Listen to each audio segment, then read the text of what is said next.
गांधी जी गरीब के बेटे नहीं थे, उसके पिता के पास हवेली थी, सबसे बड़े अफसर थे वो नवाब के जूनागढ़ के। गांधी जी खुद बैरिस्टर थे, सूट बूट पहनते थे और जिंदगी भर मौज कर सकते थे।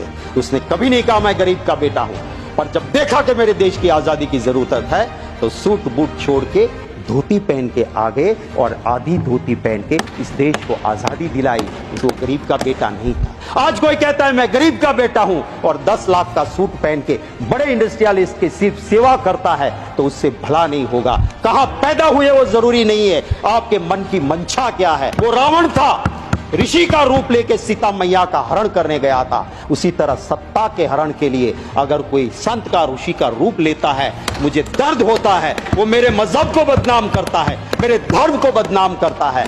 ऐसे को साधु संत कहलाने का कोई अधिकार नहीं है। कैसी कैसी बातें होती है सर, मैं आधे मिनट में पूरा कर दूंगा। मैं पूरा बोलिए सर। कैसी बात होती है जब जम्मू कश्मीर में जाते हैं, देश के गृह मंत्री कहते हैं सरकार बना दो हमारी, ईद और मुहर्रम पे मुफ्त में गैस सिलेंडर देंगे। अरे भैया गुजरात में तो कब से बनाए हुए हैं, दे दो रामनवमी पे, दे दो जन्माष्टमी पे मुफ्त का सिलेंडर, वहां क्यों नहीं देते हो भाई, क्या हमें जरूरत नहीं है। दूसरा कहता है तो क्या रेवड़ी बांट रहे हो। तो वोट के लिए आपको कुछ भी करेंगे। जम्मू कश्मीर में पहले कहा बाप बेटी ने बहुत लूटा, फिर बाप के साथ भी सरकार बनाई, बेटी के साथ भी बनाई, और जब देश में दिक्कत लगी चुनाव जीतने में तो बिना तलाक बोले तलाक भी कर दिया। तो ये क्या रीति है राजनीति की। मैं सिर्फ चंद लाइनें जरूर कहूंगा। आज के माहौल को देखते हुए झूठ बिकता है, झूठ बिकता है जुमलों के बाजार में। मुखबिर देशभक्त हो गए, मुखबिर देशभक्त हो गए जुमलों के बाजार में। आजादी के दीवाने देशद्रोही हो गए ये जुमलों के बाजार। वाह सर, आज इस तरह से देश का माहौल चल रहा है। उस वक्त मैं सिर्फ इस अभिभाषण पे जरूर ये कहूंगा कि हमें चिंता करनी होगी उस युवा के रोजगार के लिए।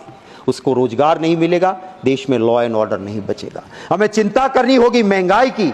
उस गरीब के पेट में अगर अन्न नहीं जाएगा, इस देश के लिए बड़े बड़े लोगों की बात हम उद्योगपति के विरोधी नहीं है। पर अगर मेरा ही सवाल था 24 दिसंबर को, और जब अहमदाबाद एयरपोर्ट सरकार के पास था सर, कोई भी इंटरनेशनल या डोमेस्टिक पे जाता था, सालों से 85 रुपया पैसेंजर यूजर्स चार्ज लगता था, सिर्फ 85 रुपीज। 2 साल में आखिर अदानी के पास आने के बाद इंटरनेशनल में 855 रुपये हो गए, 85 to 855, और डोमेस्टिक में 85 रुपये से लेके 580 रुपीज। आप अगर अहमदाबाद से एयरपोर्ट में बैठोगे, डोमेस्टिक में जा रहे हो, क्या स्वर्ग खड़ा कर दिया कि जो 85 रुपया था उसका 580, और इंटरनेशनल में 85 रुपया था उसका 850 रुपये कर दिए आपने। ये जब प्रजा को लूटते हैं आपके दोस्त, तो हम बोलते हैं, हमारे नेता बोलते हैं। यहां से कोई कह रहा था जब बोलते बोलते कि आपके नेता को बता देना लोकसभा में। हम, अरे भैया हमारे वहां तो छोटा कार्यकर्ता भी हाथ पकड़ के राहुल गांधी को कह सकते हैं। आप में से कोई भी बता दे, सच बोले और बता दे आपके नेता को, हरेन पंड्या का जो हाल हुआ था वो हाल आपका नहीं होगा, तो मैं राजनीति छोड़ दूंगा। सच सुनने की तैयारी वहां नहीं है। यहां तो इंटरनल डेमोक्रेसी है साहब, खुल के बोलते हैं, अपनी बात हम रख सकते हैं।